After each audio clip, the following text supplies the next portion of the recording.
সরাসরি নজর রাখবো প্রধানমন্ত্রী নরেন্দ্র মোদী রয়েছেন এই মুহূর্তে केंद्रीय मंत्रिमंडल में मेरे साथी नितिन गडकरी जी,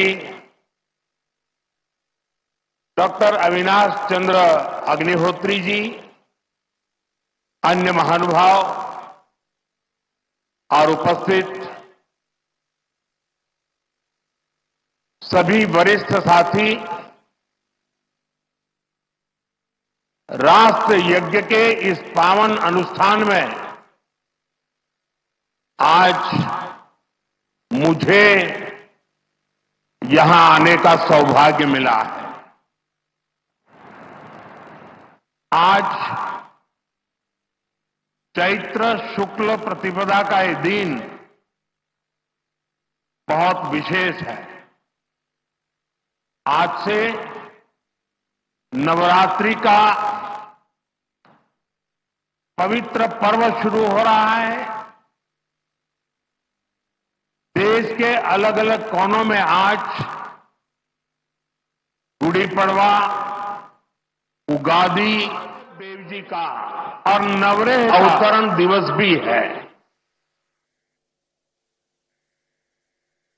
ये हमारे प्रेरणा पुंज परम पूजनीय डॉक्टर साहब की जयंती का भी अवसर है और इसी साल राष्ट्रीय स्वयंसेवक संघ की गौरवशाली यात्रा का 100 वर्ष भी पूरे हो रहे हैं।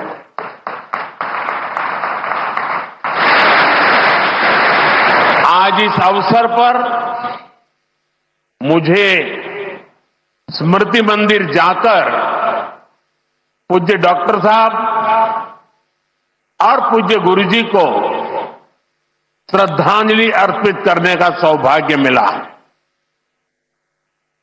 साथियों, इसी कालखंड में हमने हमारे संविधान के 75 वर्ष का उत्सव भी मनाया है। अगले ही महीने संविधान निर्माता बाबा साहब आंबेडकर जी की जयंती भी है। आज मैंने दीक्षा भूमि पर बाबा साहब को नमन किया है, उनका आशीर्वाद लिया है। मैं इन विभूतियों को नमन करते हुए देशवासियों को नवरात्रि और सभी पर्वों की बहुत बहुत बधाई देता हूं। साथियों, संघ सेवा के इस पवित्र तीर्थ नागपुर में आज हम एक पुण्य संकल्प के विस्तार के साक्षी बन रहे हैं। अभी हमने माधव नेत्रालय के कुल गीत में सुना, अध्यात्म ज्ञान गौरव गुरुता का ये अद्भुत विद्यालय, मानवता रत यह सेवा मंदिर, कण कण में देवालय। माधव नेत्रालय एक ऐसा संस्थान है जो अनेक दशकों से पूज्य गुरुजी के आदर्शों पर लाखों लोगों की सेवा कर रहा है। लोगों के जीवन में रोशनी लौटी है। आज उसके नए परिसर का शिलान्यास हुआ है। अब इस नए परिसर के बाद इन सेवा कार्यों को और ज्यादा गति मिलेगी। इससे हजारों नए लोगों के जीवन में प्रकाश फैलेगा, उनके जीवन का अंधकार भी दूर होगा। मैं सेवा कार्य के लिए माधव नेत्रालय से जुड़े सभी लोगों को उनके कार्य की, उनके सेवा भाव की सराहना करता हूं और मेरी तरफ से अनेक अनेक शुभकामनाएं देता हूं। साथियों, लाल किले से मैंने सबके प्रयास की बात कही थी।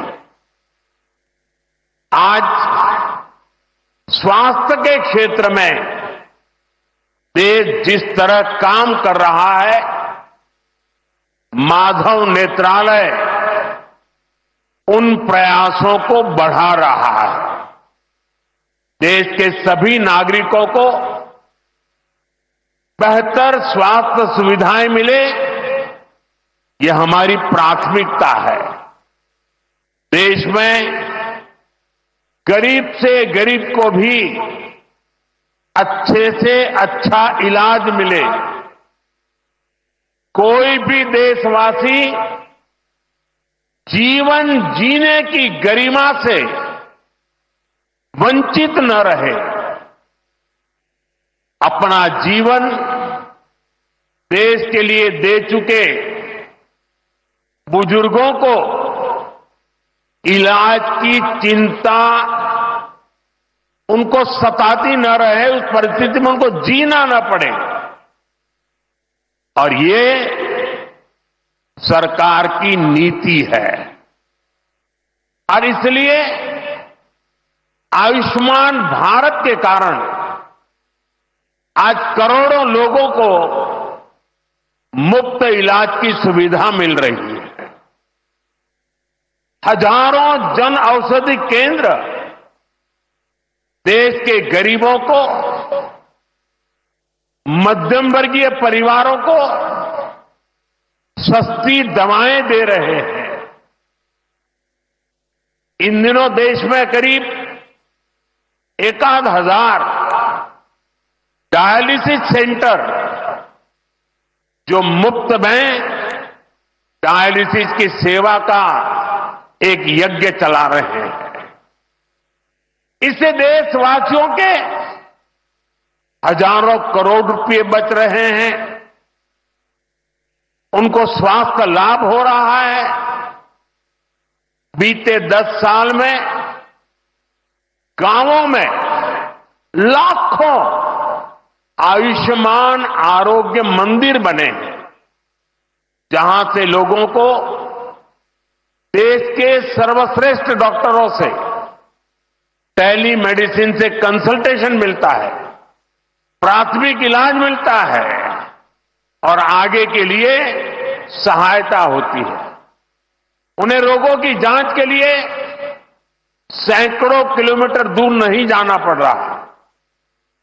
साथियों, हमने न सिर्फ मेडिकल कॉलेजों की संख्या में 2 गुना वृद्धि की है, लेकिन हमने देश में ऑपरेशनल एम्स की संख्या भी 3 गुना बढ़ाई है।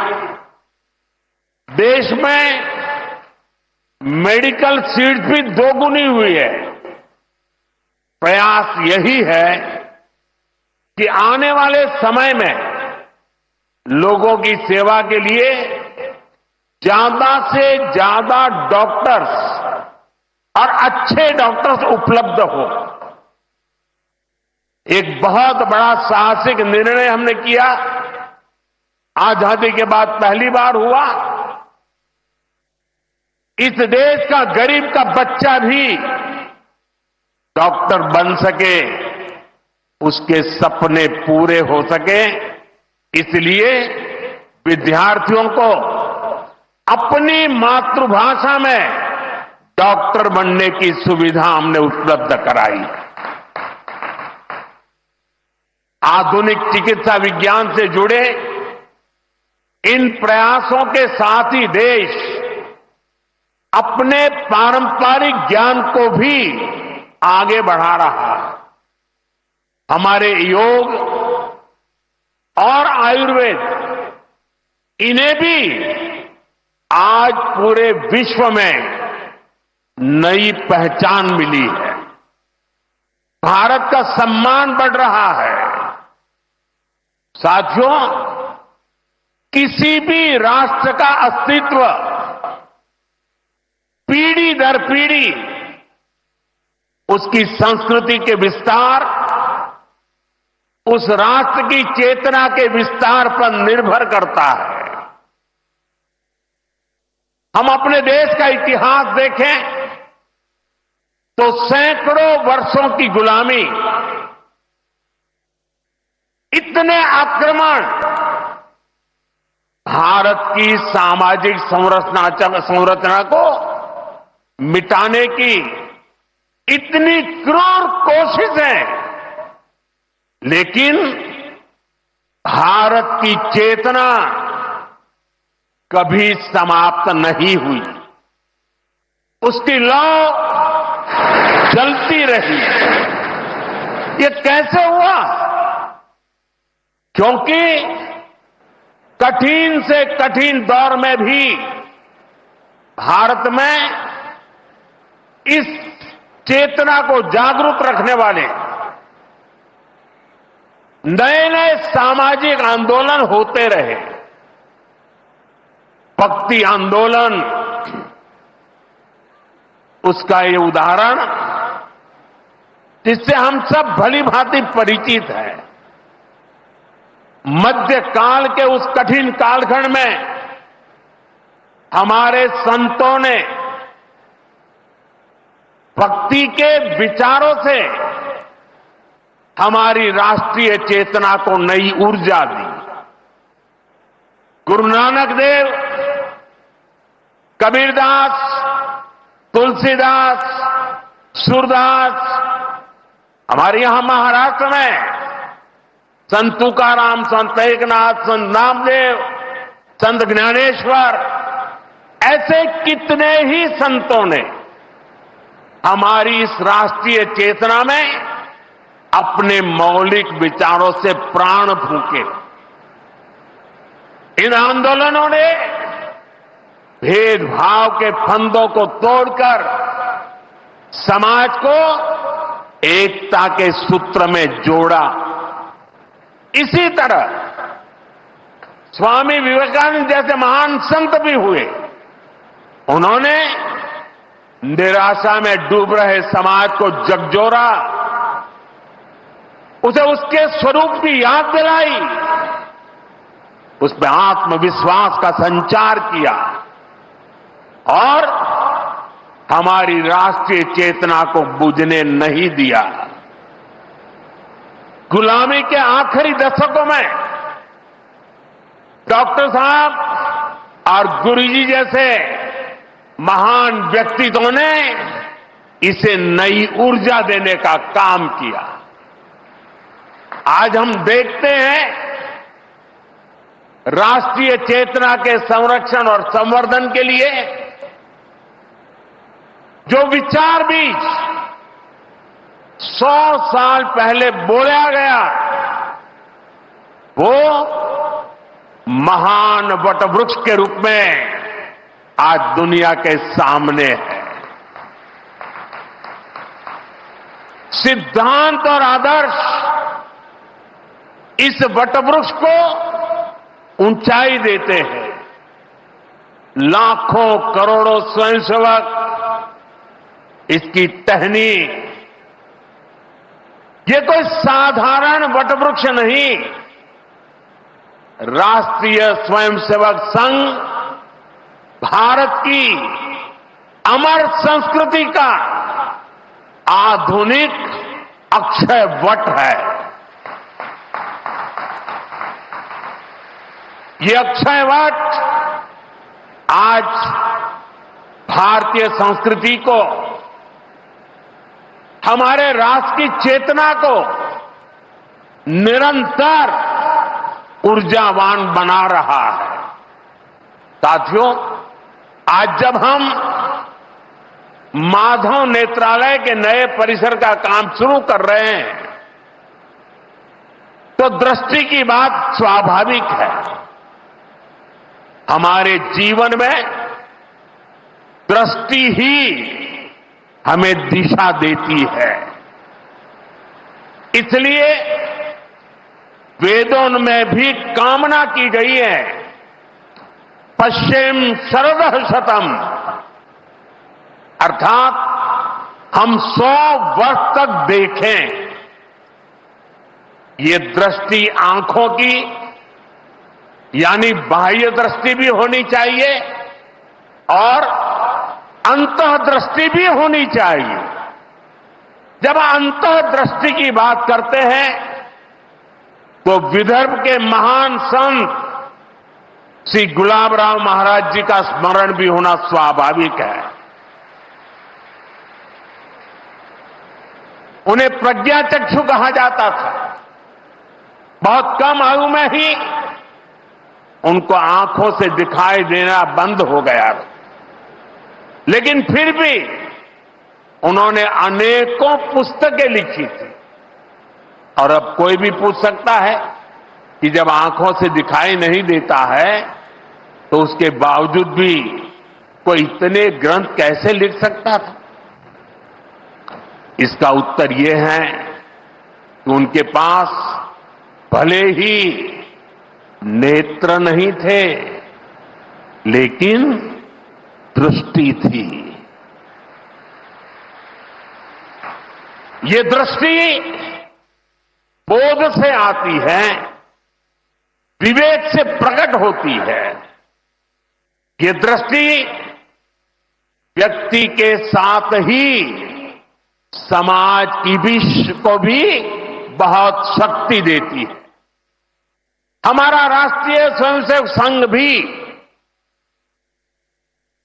एक ऐसा संस्कार यज्ञ है जो अंतर्दृष्टि और बाह्य दृष्टि दोनों के लिए काम कर रहा है। बाह्य दृष्टि के रूप में हम माधव नेत्रालय को देखते हैं और अंतर्दृष्टि ने संघ को सेवा का पर्याय बना दिया है। साथियों, हमारे यहां कहा गया है, परोपकाराय फलंति वृक्षाः, परोपकाराय वहन्ति नद्यः, परोपकाराय दुहन्ति गावः, परोपकारार्थमिदं शरीरम। हमारा शरीर परोपकार के लिए ही है, सेवा के लिए ही है। और जब ये सेवा संस्कारों में आ जाती है तो सेवा ही साधना बन जाती है। यही साधना तो हर एक स्वयंसेवक के जीवन की प्राणवायु होती है। ये सेवा संस्कार, ये साधना, ये प्राणवायु पीढ़ी दर पीढ़ी हर स्वयंसेवक को तप तपस्या के लिए प्रेरित कर रही है। ये सेवा साधना हर स्वयंसेवक को निरंतर गतिमान रखती है, उसे कभी थकने नहीं देती, कभी रुकने नहीं देती। पूज्य गुरुजी अक्सर कहा करते थे, जीवन की अवधि का नहीं, उसके उपयोगिता का महत्व होता है। हम देव से देश और राम से राष्ट्र के जीवन मंत्र लेकर के चले हैं, अपना कर्तव्य निभाते चलते हैं। और इसलिए हम देखते हैं, बड़ा छोटा कैसा भी काम हो, कोई भी कार्य क्षेत्र हो, सीमावर्ती गांव हो, पहाड़ी क्षेत्र हो, वन क्षेत्र हो, संघ के स्वयंसेवक निस्वार्थ भाव से कार्य करते रहते हैं। कहीं कोई वनवासी कल्याण आश्रम के कामों को उसको अपना ध्येय बना करके जुटा हुआ है, कहीं कोई एकल विद्यालय के माध्यम से आदिवासी बच्चों को पढ़ा रहा है, कहीं कोई सांस्कृतिक जागरण के मिशन में लगा हुआ है, कहीं कोई सेवा भारती से जुड़कर गरीबों वंचितों की सेवा कर रहा है। अभी हमने प्रयाग में महाकुंभ में देखा, वहां नेत्र कुंभ में कैसे स्वयंसेवकों ने लाखों लोगों की मदद की। यानी जहां सेवा कार्य वहां स्वयंसेवक। कहीं कोई आपदा आ जाए, बाढ़ की तबाही हो या भूकंप की विभीषिका हो, स्वयंसेवक एक अनुशासित सिपाही की तरह तुरंत मौके पर पहुंचते हैं। कोई अपनी परेशानी नहीं देखता, अपनी पीड़ा नहीं देखता, बस सेवा भावना से हम काम में जुट जाते हैं।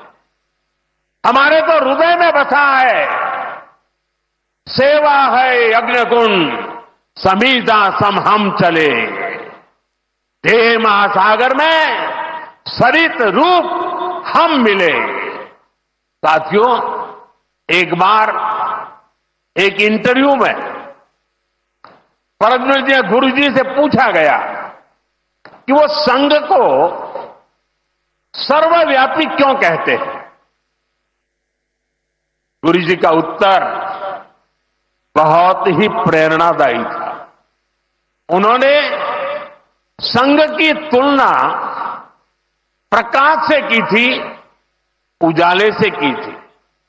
उन्होंने कहा कि प्रकाश सर्वव्यापी होता है, वो खुद ही अकेले सारे कार्य भले न करे, लेकिन अंधेरे को दूर करके वो दूसरों को कार्य करने का रास्ता दिखा देता है।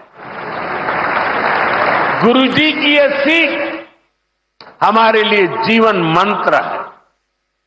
हमें प्रकाश बनकर अंधेरा दूर करना है, बाधाएं मिटानी है, रास्ता बनाना है।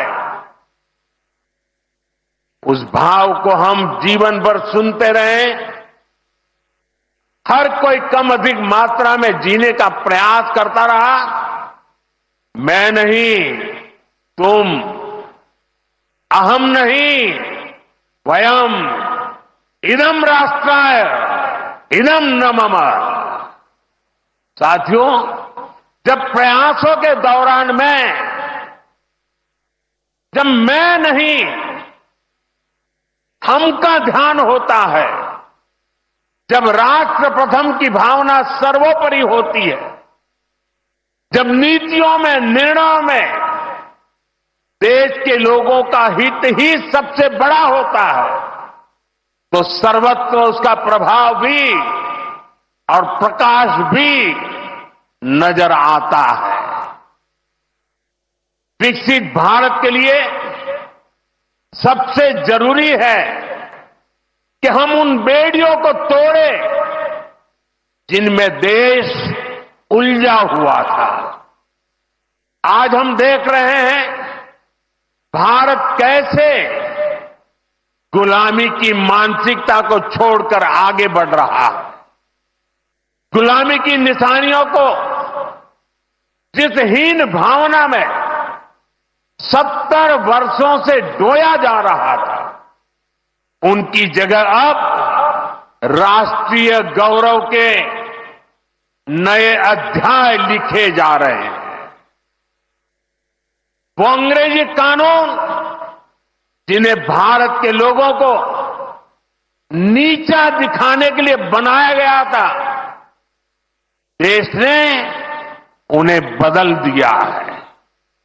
गुलामी की सोच से बनी दंड संहिता की जगह अब भारतीय न्याय संहिता लागू हुई है। हमारे लोकतंत्र के प्रांगण में अब राजपथ नहीं, कर्तव्य पथ है। हमारी नौसेना के ध्वज में भी गुलामी का चिन्ह छपा हुआ था। उसकी जगह अब नौसेना के ध्वज पर छत्रपति शिवाजी महाराज का प्रतीक लहरा रहा है। अंडमान के द्वीप, जहां वीर सावरकर ने राष्ट्र के लिए यातनाएं सही, जहां नेताजी सुभाष बाबू ने आजादी का बिगुल फूका, उन द्वीपों के नाम भी अब आजादी के नायकों की याद में रखे गए हैं। साथियों, वसुधैव कुटुंबकम का हमारा मंत्र आज विश्व के कोने कोने में पहुंच रहा है और दुनिया इसे हमारे कार्यों में भी देख रही है, महसूस कर रही है। जब कोविड जैसी महामारी आती है तो भारत विश्व को परिवार मानकर वैक्सीन उपलब्ध करवाता है। दुनिया में कहीं भी प्राकृतिक आपदा हो, भारत पूरे मनोयोग से सेवा के लिए खड़ा होता है। अभी आपने कल ही देखा है, म्यांमार में इतना बड़ा भूकंप आया है। भारत ऑपरेशन ब्रह्मा के तहत वहां के लोगों की मदद के लिए सबसे पहले पहुंच गया है। जब तुर्की में भूकंप आया, जब नेपाल में भूकंप आया, जब मालदीव में पानी का संकट आया, भारत ने मदद करने में घड़ी भर की भी देर नहीं की।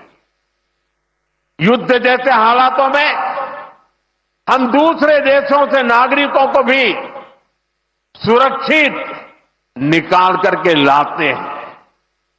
दुनिया देख रही है, भारत आज जब प्रगति कर रहा है तो पूरे ग्लोबल साउथ की आवाज भी बन रहा है। विश्व बंधु की ये भावना हमारे ही संस्कारों का विस्तार है। साथियों, आज भारत की सबसे बड़ी पूंजी हमारा युवा है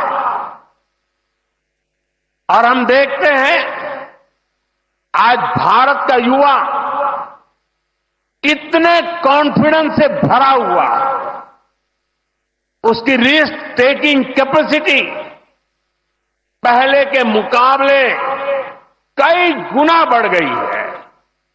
वो नए नए इनोवेशन कर रहा है, स्टार्टअप्स की दुनिया में अपना परचम लहरा रहा है और सबसे बड़ी बात, आज के भारत का युवा अपनी विरासत पर गर्व करते हुए, अपनी संस्कृति पर गर्व करते हुए चल रहा है। अभी हमने प्रयागराज महाकुंभ में देखा, आज की युवा पीढ़ी लाखों करोड़ों की संख्या में महाकुंभ में पहुंची और इस सनातन परंपरा से जुड़कर गौरव से भर उठी। आज भारत का युवा देश की जरूरतों को ध्यान में रखते हुए काम कर रहा है। भारत के युवाओं ने मेक इन इंडिया को सफल बनाया है। भारत का युवा लोकल के लिए वोकल हुआ है, एक जज्बा बना है। हमें देश के लिए जीना है, देश के लिए कुछ करना है। खेल के मैदान से लेकर अंतरिक्ष की ऊंचाई तक राष्ट्र निर्माण की भावना से ओतप्रोत हमारे युवा आगे बढ़ रहे हैं। आगे चलते ही जा रहे हैं। यही हुआ 2047 के, जब आजादी के 100 साल होंगे।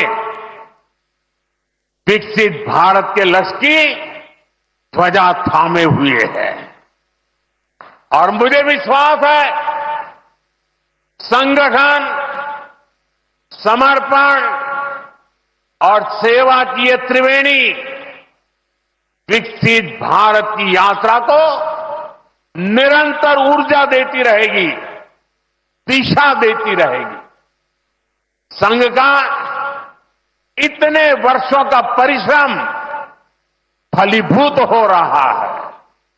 संघ की इतने वर्षों की तपस्या विकसित भारत का एक नया अध्याय लिख रही है। साथियों, जब संघ की स्थापना हुई तब भारत की हालत भी अलग थी और हालात भी अलग था। 1925 से लेकर 1947 तक वो समय संघर्ष का समय था। आजादी का बड़ा लक्ष्य देश के सामने था। आज संघ की 100 वर्षों की यात्रा के बाद देश फिर एक अहम पड़ाव पर है। 2025 से 2047 तक ये महत्वपूर्ण कालखंड, इस कालखंड में एक बार फिर बड़े लक्ष्य हमारे सामने। कभी पूज्य गुरुजी ने एक पत्र में लिखा था, मैं अपने भव्य राष्ट्र प्रसाद की नींव में एक छोटा सा पत्थर बनकर रहना चाहता हूं। हमें सेवा के अपने संकल्प को हमेशा प्रज्वलित रखना है। हमें अपने परिश्रम को बनाए रखना है। हमें विकसित भारत के स्वप्न को साकार करना है। और जैसा मैंने अयोध्या में प्रभु श्री राम के मंदिर के नवनिर्माण पर कहा था, हमें अगले 1000 वर्षों के सशक्त भारत की नींव भी रखनी है। मुझे विश्वास है पूज्य डॉक्टर साहब, पूज्य गुरुजी जैसी विभूतियों का मार्गदर्शन हमें निरंतर सामर्थ्य देगा। हम विकसित भारत के संकल्प को पूरा करेंगे। हम अपनी पीढ़ियों के बलिदान को सार्थक करके रहेंगे। इसी संकल्प के साथ आप सभी को एक बार फिर इस मंगलमय नववर्ष की अनेक अनेक शुभकामनाएं। बहुत बहुत धन्यवाद।